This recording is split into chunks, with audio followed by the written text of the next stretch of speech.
Alrighty then. Hello. So today we're going to be asking a very important question about how was fitness done back in the ancient Greece times. And fitness happens to be one of my favorite pastimes, hobbies, if you say so. But we're going to be looking into the fitness of 4000 BC up to 476 AD, and you're probably wondering why and how was this fitness done. But I'm going to answer those questions today, and so we're going to be looking into the main areas that we're going to be looking into.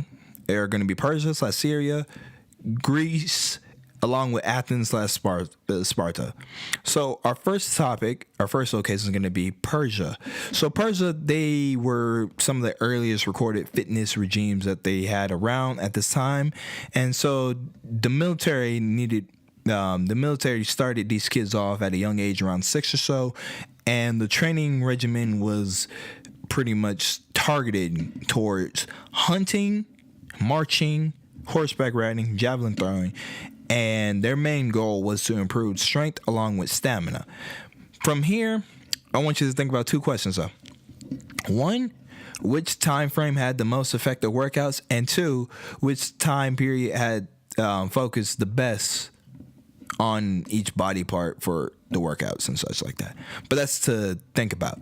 So looking into our next region is going to be the Greeks.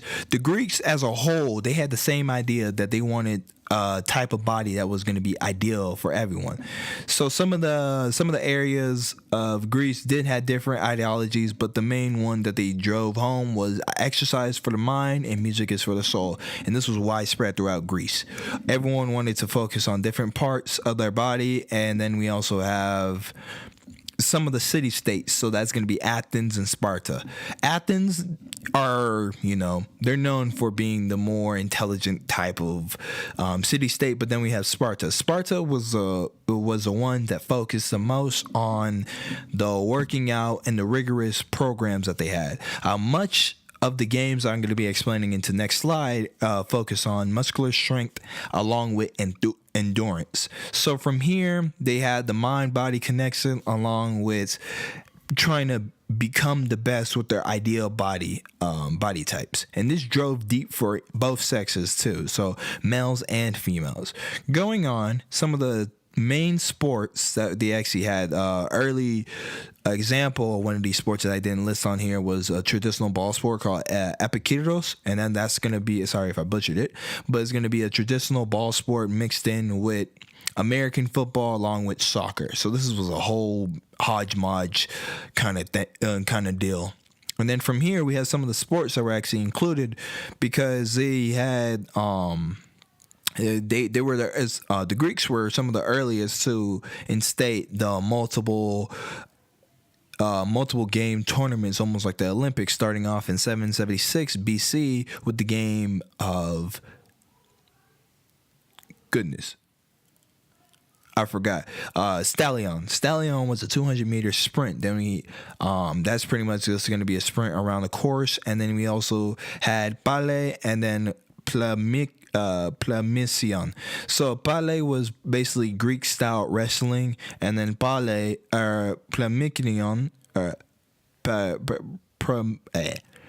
oh gosh, I'm gonna butcher this, but it was Pygmalion. That's gonna be a Greek kind of boxing. Then they also added on Dilios. That's gonna be a 400-meter sprint, and then the Pentathlon. That's gonna be a 5 event, and that's gonna be including discus, javelin, long jump, sprint, and wrestling. So this pretty much went on from 776 BC up to 520 BC, and there was a total of 9 games that were played in each one of the festivals. And before each one, anyone tried to participate in any one of these games or during the festivals, they had to at least take a vow that they train for 10 months or more and have a special diet on top of that. The diet consisted of whatever the gods ate at the time, almost like Zeus and such. Some notable quotes that were actually said at this time were some by the top society leaders that pretty much believed that strong body and a healthy body comes from the mind too. So we have some as Socrates stating that no citizen has the right to be an amateur when it comes down to physical fitness. And then we even have Hippocrates up here, and he says that eating alone will not keep a man well, but exercise too. And this ran very deep into culture, since the Romans believed in the ideal body along with the strong military dominance. And this was so ingrained in the culture that all of Rome pretty much looked up to it. And so they all of Rome pretty much looked up to it, and so everyone had that idea that they had to get a perfect body.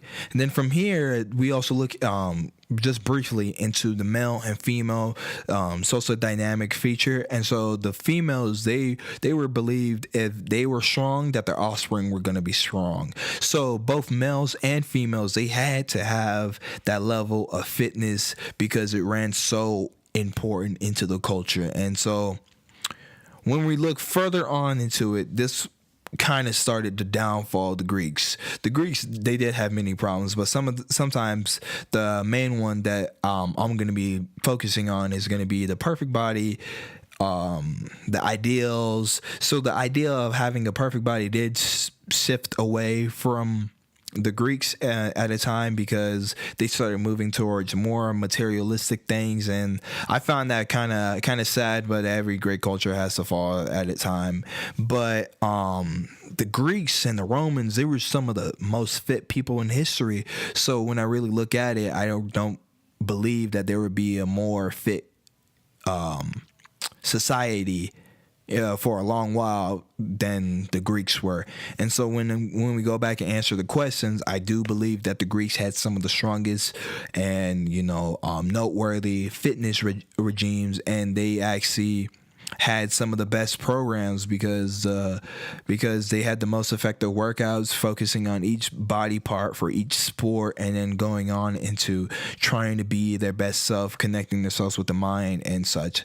So I do ask if they didn't shift away from this whole ideal of having materialistic things, that they would still be around, or if we would have a strong society, or a fitness oriented society like that. But we never know. But overall, that's the end of my slide. Here's my works cited page. It was a great pleasure working on this assignment, and thank you for listening to me ramble and talk. I hope you all have a nice day now. Goodbye.